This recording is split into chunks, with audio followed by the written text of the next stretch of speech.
महत्त्वाच्या बातम्या. प्रायोजक अभयचं जांभूळयुक्त जंबुआसव, मधुमेहींसाठी संजीवनी.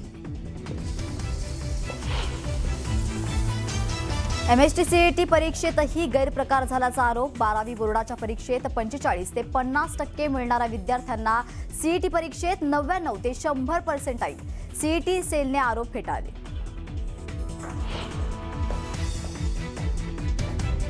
गिरीश महाजनांकडून आमदार मंगेश चव्हाणांचं तोंड भरून कौतुक. मंगेश चव्हाणांमध्ये उद्याचा नेता बघतोय, तर वयाचा विचार करता कुणाच्या तरी चांगल्या हातात पक्षाची धुरा द्यावी लागणार.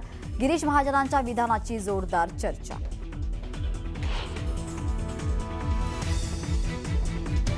पंतप्रधान नरेंद्र मोदींच्या पोस्ट हटवल्याच्या मुद्द्यावरून मेटाने मागितली माफी. तांत्रिक अडचणींमुळे पोस्ट डिलीट झाल्याचं स्पष्टीकरण. सरकारने मेटा आणि इंस्टाग्रामच्या हेडच्या वरिष्ठांना सुनावल्याची माहिती.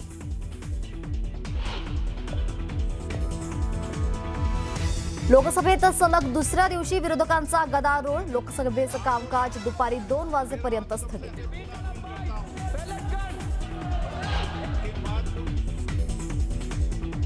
मंत्रिमंडळाच्या बैठकीनंतर शिवसेनेची महत्त्वाची बैठक. मंत्र्यांच्या कामगिरीचा आढावा घेणार असल्याची माहिती. मंत्र्यांनी घेतलेले निर्णय, अंमलबजावणीवर होणार चर्चा.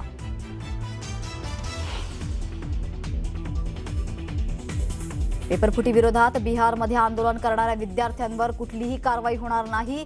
बिहार सरकारचा महत्त्वाचा निर्णय. विद्यार्थ्यांवरील सर्व FIR रद्द केले जाणार.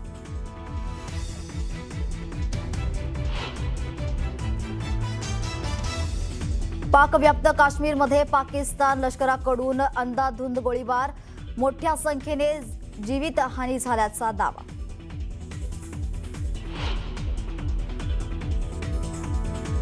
आणि उजनी धरणाच्या पाणी पातळीत वाढ. 61,600 क्युसेकने पाण्याचा विसर्ग. प्रशासनाकडून सतर्क राहण्याच्या सूचना. इयत्ता 12वीमध्ये कमी टक्के मिळालेल्या विद्यार्थ्यांना CET मध्ये 100, 99 किंवा 98% मिळाले. त्यामुळे MST CET निकालांमध्ये गैरप्रकार झाल्याचा आरोप करण्यात येतोय. यामुळे विद्यार्थी आणि पालकांमध्ये संभ्रमाचं वातावरण निर्माण झालंय. या पार्श्वभूमीवर राज्य सामायिक प्रवेश परीक्षा म्हणजेच CET कक्षाने या विरोधात आझाद मैदान पोलीस ठाणे आणि महाराष्ट्र सायबर पोलिसांकडे लेखी तक्रार केली आहे. तसेच संबंधित चित्रफितीमधील दाव्यांची सखोल चौकशी करून त्यांची सत्यता पडताळण्याची मागणी देखील करण्यात आली आहे.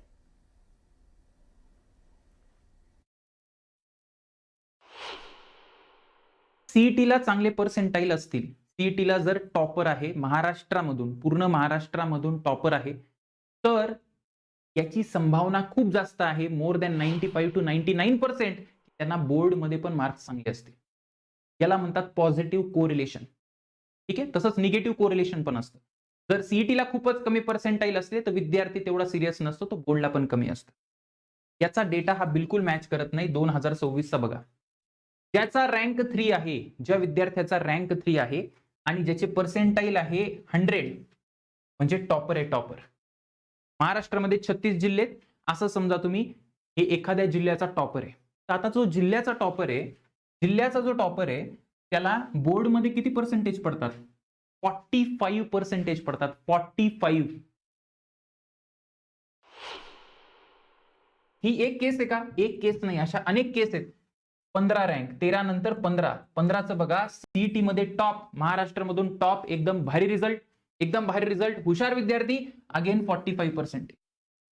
चला 59, 58 एक वेळ मी समजू शकतो, ते पण समजायला नाही पाहिजे. 59, 58 सुद्धा कमी आहे. बघा, विचार करा, तुम्ही टॉपर्स बद्दल बोलताय, टॉपर्स बद्दल बोलतायत. Are you getting it? हे बघा 50%, 50%, 55%, 56% असे पर्सेंटेज आणि यांचे रँक बघा. हे टॉप 100 वाले विद्यार्थी आहेत. टॉप 100 म्हणजे पूर्ण महाराष्ट्रामधून जर तुम्ही पहिले 100 विद्यार्थी काढले तर त्यांनी बोर्डमध्ये अशा गोष्टी केल्यात आणि CET मध्ये त्यांना खूप चांगले मार्क पडले. दिस इज नॉट पॉसिबल. CETचा परफॉर्मन्स वेगळा आहे, HSCचा परफॉर्मन्स वेगळा आहे, असं CETला म्हणायचंय. मी हा मुद्दा डायरेक्ट खोडून काढतो. चला मान्य करू की मॅथ्स आणि फिजिक्स आणि केमिस्ट्रीला थोडीफार थिअरी असते, मुलं अभ्यास करत नाही. मॅथ्स तर लॉजिकल असतं ना, सोडवायचं असतं, राईट. त्याला CETला चांगलं मॅथ्स येतं, टॉपर आहे, CETचा टॉपर आहे, पूर्ण महाराष्ट्रामधून टॉपर आहे. इथे मॅथ्सला बघा किती मार्क्स आहे, किती मार्क्स आहे मॅथ्सला किती मार्क्स आहे 49, 52, 69, 46, 54, 57. म्हणजे जिथं क्वेश्चन सॉल्व्ह करायचे तिथे त्याला अर्ध्यापेक्षा कमी मार्क आहेत. आणि हे विद्यार्थी आपले टॉपर आहेत, हे महाराष्ट्राचं भविष्य घडवणार आहे. ते घडो भविष्य, हे विद्यार्थी मेहनत करतायत ना, त्यांची सीट खाल्ली यांनी. दरम्यान राज्यातील MHT CET परीक्षेसंदर्भात मोठ्या घोटाळ्याची चर्चा सुरू झाली आहे. परीक्षेत उत्तीर्ण करून देण्याची आणि विशिष्ट परीक्षा केंद्रांवर परीक्षा देणाऱ्या विद्यार्थ्यांना 99% मिळवून देण्याची हमी दिल्याचा दावा करणारी एक ऑडिओ क्लिप सोशल मीडियावर व्हायरल झाली आहे. आपण पाहू शकतो परीक्षांमध्ये घोटाळा होण्याचं प्रमाण वाढत चाललेलं आहे. आता राज्यातील MHT CET परीक्षेसंदर्भात देखील घोटाळ्याची बातमी समोर येते. अशा चर्चा सुरू असतानाच आता परीक्षेत उत्तीर्ण करून देण्याची आणि विशिष्ट परीक्षा केंद्रांवर परीक्षा देणाऱ्या विद्यार्थ्यांना 99% मिळवून देण्याची हमी दिल्याचा दावा करणारी एक ऑडिओ क्लिप सध्या सोशल मीडियावर व्हायरल होते. त्यामुळे आता मोठी खळबळ माजलेली आहे. सीईटी द्यावं लागेल सर. हा, सीईटी मार्क कमी पडले तरी मिळणार का आपल्याला ऍडमिशन? नाही कमी नाही सर. आपण जे सीईटी मध्ये मार्क आणून देतो स्टुडंटला 99%. कसे म्हणजे पण त्यांचा आपले काही सेंटर आहेत सर, तिथे जाऊन स्टुडंटला एक्झाम द्यावं लागेल. म्हणजे आम्ही जे सिलेक्शन केलं ते सेंटर नाही घ्यायचे का? नाही ते नाही घ्यायचे सर. जे सेंटर आमचे आहेत ना तिथेच जाऊन एक्झाम द्यायची. याबद्दल अधिकची माहिती देण्यासाठी आपले प्रतिनिधी वैभव सोनावणे आपल्याशी जोडले गेलेले आहेत. वैभव, काय सांगाल, आता परीक्षांमध्ये घोटाळा होतोय, याचे मालिका अजूनही सुरूच आहे. आता MHCET मध्ये देखील घोटाळा झाल्याचा प्रकार समोर आला आणि ऑडिओ क्लिप देखील समोर आलेली आहे. काय अधिकची अपडेट आहे? ही जी ऑडिओ क्लिप समोर आली आहे, ही कथित ऑडिओ क्लिप ही क्लास चालक जे आहेत त्यांची आणि पालकांच्या मधलं संभाषण जे आहे ते संभाषण आहे. आपल्याकडे आपल्या सेंटरला विद्यार्थ्यांना परीक्षा द्यायला लावून, ही सीईटीची परीक्षा द्यायला लावून पर्सेंटाईल जे आहे ते जवळपास 99% पर्यंत मिळवून दिले जातील असं या क्लास चालकांकडून पालकांना आश्वस्त केलं जाते. त्यासाठी जे सेंटर्स जे आहेत ते आमचेच सेंटर्स आहेत. त्या सेंटरवरती बसून ही परीक्षा जी आहे ती दिली तर इतके मार्क मिळतील आणि त्यानंतर मेडिकल कॉलेजला किंवा सरकारी कॉलेजमध्ये तुम्हाला ऍडमिशन मिळू शकेल. अशा पद्धतीची माहिती जी आहे ती पालकांना दिली जाते या कथित ऑडिओ क्लिपमध्ये. याचा अर्थ स्पष्ट आहे, ही प्रॅक्टिस या पूर्वीपासून सुरू आहे. या अशा पद्धतीनं अनेक विद्यार्थ्यांना मार्क मिळवून देण्यात आलेले आहेत का त्यांना, आणि नंतर त्याचा वापर ऍडमिशनसाठी करण्यात आलाय का, हा सगळा भाग जो आहे तो आता तपासाचा भाग आहे. या सगळ्या विषयावरती अनेक पात्रता नसलेल्या विद्यार्थ्यांना या अशा पद्धतीनं मार्क वाढवून देऊन त्यांची ऍडमिशन्स केली जात आहेत का, आणि त्यामुळे ज्यांचा खरंच अधिकार आहे, नैसर्गिक अधिकार आहेत किंवा जी हुशार मुलं आहेत त्यांच्या सीट्स ज्या आहेत त्या बळकावल्या जातात का या अशा पद्धतीनं, हा या सगळ्यात महत्वाचा मुद्दा असणार आहे. ज्यांचं मेरिट आहे किंवा ज्यांची क्षमता आहे अशा विद्यार्थ्यांच्या ऐवजी फसवणुकीनं, चिटिंग करून ज्या विद्यार्थ्यांची क्षमता कमी आहे अशांना हे ऍडमिशन्स मिळवून द्यायची आश्वासनं जी आहेत ती या क्लासेस कडून दिली जात आहेत, जे अत्यंत धक्कादायक आहे. या सगळ्या परीक्षा या अत्यंत निर्विकार किंवा मेरिटनुसारच हे ऍडमिशन्स होतात आणि या परीक्षा अत्यंत उत्तम पद्धतीनं पार पडतात. हा दावा किती खोल आहे हे यावरून लक्षात येते. निश्चितच वैभव, धन्यवाद दिलेल्या सविस्तर माहितीसाठी. दरम्यान MHCET परीक्षेचा निकाल जाहीर झाल्यानंतर या परीक्षेबाबत देखील प्रश्न उपस्थित होत आहेत. नांदेडमधील भाजपा नगरसेवकाच्या मुलांना मिळालेल्या गुणावरून काँग्रेसनं पेपर फुटीचा आरोप केलाय. भाजपाचे नगरसेवक आशिष नेरळकर यांचा मुलगा आणि मुलीला MHCET मध्ये 99% मिळाले. मात्र आशिष नेरळकर यांचा मुलगा आणि मुलीला 12वीत PCM मध्ये 56% आणि 51%, तर GEE मध्ये 51% आणि 28% गुण मिळाले होते.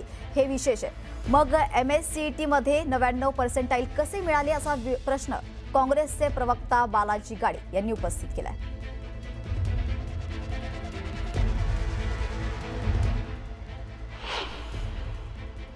अनुक्रमे 12वीला मार्क 56%, 51% असे मार्क आहेत PCM ग्रुपमध्ये, आणि जेईच्या परीक्षेमध्ये 51% आणि 28% त्यांना मार्क आले. मात्र MHCETच्या परीक्षेमध्ये त्यांना 99% आलेले आहेत. हा अजब प्रकार नांदेड जिल्ह्यातल्या MSCETच्या या विद्यार्थ्यांचा भारतीय जनता पक्षाच्या घडलेला आहे। यामागची कारणं काय? यांना पेपर कुठून मिळाला? एकीकडे गुणवत्ता दिसत नाहीये आणि दुसरीकडे मात्र 99% येतंय। हे भाजपच्या घरात येणारी गुणवत्ता 100% पेपर फुटीतनं येतेय। पण पाहू शकतो आता सध्या MSCET पेपरचा घोळ पूर्ण महाराष्ट्रभर याचे पडसाद उमटताना दिसत आहेत आणि याला आता राजकीय वळण देखील आलेलं आहे। आता राजकीय वाद या ठिकाणी उफाळलेला आहे, कारण नगरसेवकांच्या मुलांना मिळालेल्या गुणावरून हा वाद उफाळलेला आहे। काँग्रेसनं पेपर फुटीचा आरोप या ठिकाणी केलाय। भाजपचे नगरसेवक आशिष नेरळकर यांचा मुलगा आणि मुलीला MSCET मध्ये 99% मिळाले, मात्र आशिष नेरळकर यांचा मुलगा आणि मुलीला 12वीत मात्र PCM मध्ये 56% आणि 51% एवढेच मार्क असल्याचं सांगण्यात येतं। यावर चंद्रकांत पाटील यांनी काय प्रतिक्रिया दिली पाहूयात।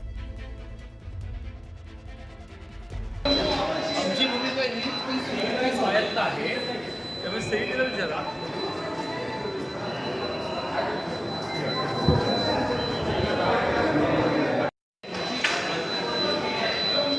आमची भूमिका ही स्वायत्त आहे, त्यामुळे सेक्रेटरीला विचारा।